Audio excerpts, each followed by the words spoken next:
હિન્દુ ધર્મમાં પુરુષોત્તમ માસને ખૂબ જ પવિત્ર માનવામાં આવે છે. આ માસને અધિક માસ પણ કહેવામાં આવે છે. કહેવાય છે કે આ મહિનામાં કરેલી ભગવાન વિષ્ણુની ભક્તિ, જપ, તપ, દાન અને વ્રતનું ફળ અનેક ગણું મળે છે.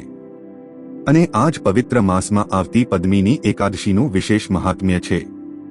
પ્રાચીન સમયમાં મહિષ્મતી નગરીમાં કૃતવીર્ય નામના પરાક્રમી રાજા રાજ્ય કરતા હતા.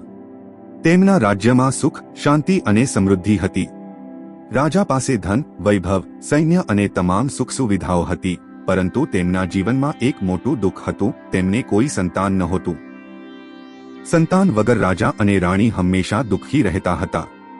પુત્ર પ્રાપ્તિ માટે રાજાએ અનેક યજ્ઞો કર્યા, દાન આપ્યા અને બ્રાહ્મણોને ભોજન કરાવ્યા, છતાં તેમને સંતાન પ્રાપ્ત ન થયું. અંતે રાજા અને રાણીએ મહાન ઋષિઓ પાસે જઈ ઉપાય પૂછ્યો.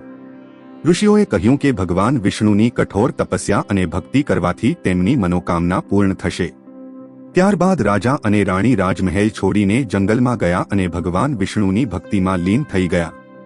બંનેએ હજારો વર્ષ સુધી કઠોર તપસ્યા કરી.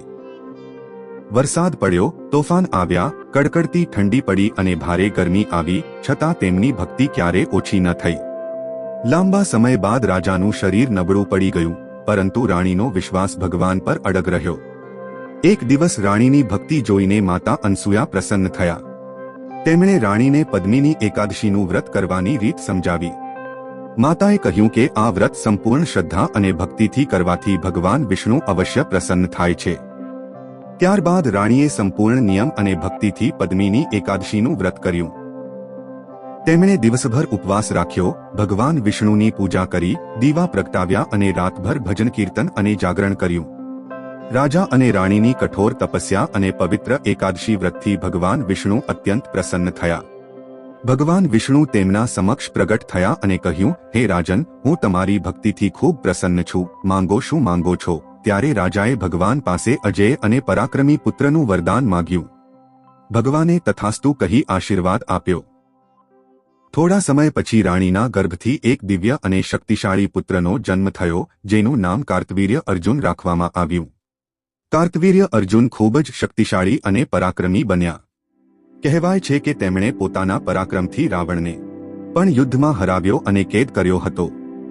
આ બધું પદ્મિની એકાદશીના વ્રત અને ભગવાન વિષ્ણુની કૃપાનું ફળ હતું. તેથી જ કહેવાય છે કે પદ્મિની એકાદશીનું વ્રત શ્રદ્ધા અને ભક્તિથી કરવાથી ભગવાન વિષ્ણુની કૃપા પ્રાપ્ત થાય છે, જીવનના દુઃખો દૂર થાય છે અને સુખ શાંતિ મળે છે. જો તમને આ પવિત્ર કથા ગમી હોય તો વિડિયો લાઇક કરો, ચેનલ સબસ્ક્રાઇબ કરો અને કોમેન્ટમાં જય શ્રી હરિ જરૂર લખો. જય શ્રી હરિ.